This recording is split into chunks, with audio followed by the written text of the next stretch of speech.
Magandang araw mga kababayan. Komentaruhan lang po natin itong pagtatanong ni Narbasa doon sa witness. Kung sino ba talaga ang may control ng DOJ at saka ng NBI mga kababayan.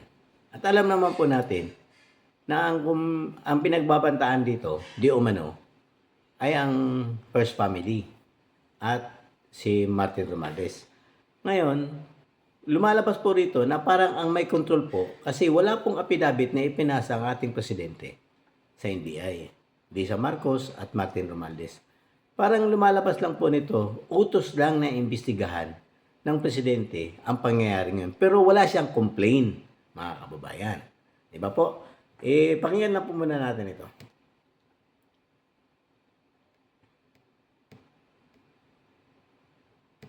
NBI Cybercrime Division is the complainant in the case against the Vice President, and that the DOJ filed this with the NBI filed this with the DOJ. Objection, compound, No, Your Honor. That's a no compound question, Your Honor. That was just a statement. Counsel, Oh, kindly wait. exactly. Your Honor, He's laying the statements- basis for a question. Go to your question, counsel. Sir, the NBI, of course, you're from the NBI, is under the Department of Justice. Yes, sir. Your Honor, we can take judicial notice of that. Your Honor, if I'm on cross, Your Honor. I know, but I'm on cross. there are things that No. need not be discussed. Your Honor, please. Counsel- Can I, Your Honor? Your Honor, please. Counsel, let's give him some latitude. Much Although we obliged. can take judicial notice of that, it's part of his cross-examination. Yes, thank you, Your Honor. The Secretary of Justice is meanwhile the head of the DOJ, correct? Yes, sir. The Secretary of Justice exercises control and supervision over the NBI. Yes, but even No more questions. The witness Yes is or no, answering. Mr. Witness? If you know, Can you repeat, sir? Mr. Witness. The Secretary of Justice exercises control and supervision over the NBI. Yes or no? We are under, sir. But we're independent. So you do not know. Oh, Your Honor, that's Sorry. argumentative. So Sir, you are do you- not know? All right, Your Honor. Are you aware of Book 4, Chapter 8, Oh. Supervision and Control of the Admin Code? Your Section Honor. 39. Your Honor, I have no Your Honor. question yet. Yeah. Please. Yeah. Section Counsel for 39. the prosecutor, let the counsel for respondent finish his Yes, question. Your Honor. Section 39 thereof, Secretary's authority. The Secretary shall have the supervision and control over the bureaus, offices, and agencies under him. Supervision and control. Sir, my question is this. Is the NBI, the National Bureau of Investigation, under a bureau under the Department of Justice? Yes, sir. Thank you. And, sir, the President has control over all executive departments, correct? I believe so, sir. Ayan mga The kababayan. DOJ is one of those executive departments, correct? Kasi lumalabas dito, talaga pong kasi alam naman po natin, nung tinanong siya dito, kinuhanan mo ba ng affidavit? Sinama mo ba sa affidavit mo yung affidavit nila Marcos, BBM, Lisa Marcos at Martin Romualdez? Sagot niya hindi. Ibig sabihin, walang complainant mga kababayan. Utos lang ito ng palasyo na mag-imbestiga kayo. Di ba po? Doon po lumalabas dito mga kababayan. Para sa tingin ko lang po dito, parang inutusan lang ng DOJ, ng palasyo ang DOJ, tapos inutos ng DOJ sa NBI na mag-imbestiga. Pero tandaan po natin, may una na pong affidavit na isinampa ito doon sa DOJ. Tapos, bigla nilang binalik ng DOJ sa kanila kasi nakukulangan. Kaya gumawa ulit ito ng panibagong affidavit. Di ba po, mga kababayan? Sa pagtatanong nito, parang nakalamang po dito ang depensa ni BP Sara. Bakit? Isa, walang complainant. Basta na lang sila nag-iimbestiga. Ayon naman po sa ating saligang batas, na pag may complainant, pwede ka mag-imbestiga. Pero ayon naman po, pwede naman daw po din siguro yon na mag-imbestiga kahit na walang complainant.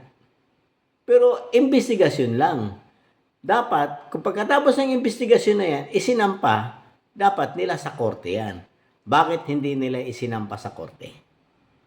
Bakit dito nila isinampa sa impeachment? Di ba po? Ibig sabihin talaga, lumalabas dito mga kababayan, politika po ito. Hindi po ito basta-basta lang. Kasi kung talagang gusto magsampa ng kaso ng administrasyon ni Marcos sa korte, nung time na nagsalita si BP Sara, di umano ng pagbabanta. Di ba po, mga kababayan? Yan po ang ating ano yun, mga kababayan. Kasi nga po, kung talagang masigasig na nag-complain itong tatlo, dapat nagsampa sila ng kaso sa korte. Pero hindi po kasi, ano yun impeachable offense ito, mga kababayan. Kaya nila siguro isinama ito, kasi ang sinasabi nila, betrayal of public trust daw. Paano naging betrayal of public trust ito? Di ba po? Ito, conditional threat po ito. Pag pinatay si BP Sara, saka lang gagalaw yung kinausap niya.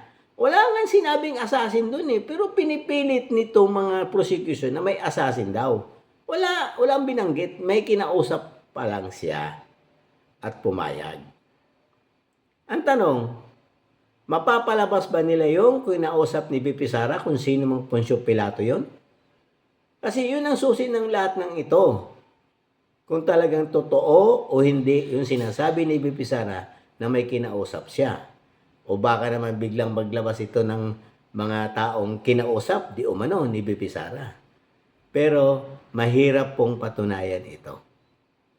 Kasi wala naman pong binabanggit si BP Sara kung sino yung taong kinausap niya. Hindi ka pwedeng maglabas kung sino lang ang pwede mong ilabas dyan.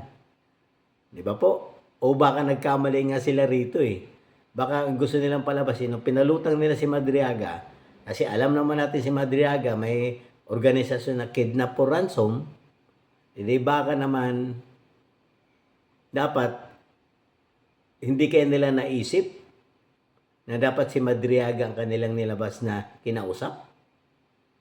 Kasi marami po silang option na pwedeng gawin dito, mga kababayan. Kaya lang, paano nila patutunayan ito? Di ba po, mga kababayan? Paano nila patutunayan at mailabas yung kinakausap ni BP Sara kung sino po yon? Di ba po? Pinapalabas po talaga dito ni Narbasa na ang may control ng lahat ng ito ay si BBM, mga kababayan. Yun po siguro ang gustong tukuyin ni anang depensa ni BP Sara dito. Ito lahat, kaya gumagalaw ito sa pag-iimbestiga sa utos ng ating kagalang-galang na presidente na si Marcos. Di ba po, mga kababayan? Yun po yung nakikita ko po ditong pinakamagandang dahilan nila, mga kababayan. Kaya inutusan nila mag-imbestiga kahit na wala silang pinadalang affidavit, complain. Di ba po? Utos lang. Kasi, siyempre, presidente nga naman yung tao, magagawa niya lahat ang gusto niyang gawin. Iutos niya sa DOJ, at ang DOJ, iutos lang sa NBI. Mag-imbestiga kayo. Tapos tapos ang investigasyon ng NBI, ipapasa sa DOJ at sasabihin ng DOJ sa executive. Kung sino man yung sinasabi ng witness na ito na above. Kasi may sinasabi siya ritong above. O ibig sabihin, mayroon pang mataas talaga sa DOJ. At sino yun? Ang palasyo. Di ba po? Napapatunayan mo po lang talaga dito na utos po lahat ito ni Marcos. Yun po ang lumalabas dito. Nagkamali lang sila kasi walang affidavit complaint si BBM at si Lisa Marcos at si Martin Romualdez, mga kababayan. Yun po ang kanilang pagkukulang dito. Na lumalabas na habang nag-iimbestiga kayo, wala palang complainant. Utos lang lahat ng ito ng palasyo. Di ba po? Yun po ang lumalabas dito Kasi paano ka mag-iimbestiga kung wala namang complainant? At ayon mismo sa witness na ito, hindi niya inattach yung affidavit ni BBM, Lisa Marcos at Martin Romualdez sa kanyang affidavit. Basta lang siya nag-imbestiga sa utos ng kanyang direktor, yung direktor inutusan ng DOJ para mag-imbestiga. Pagkatapos ng investigasyon, ipinasa sa DOJ, Yung una nila pinasa, binalik ng DOJ kasi nakukulangan. Gumawa ulit sila ng panibago, affidavit, at panibagong investigasyon, binalik sa DOJ, tapos yun na yun. Di ba po, mga kababayan? Yun ang ginawa nila rito, mga kababayan.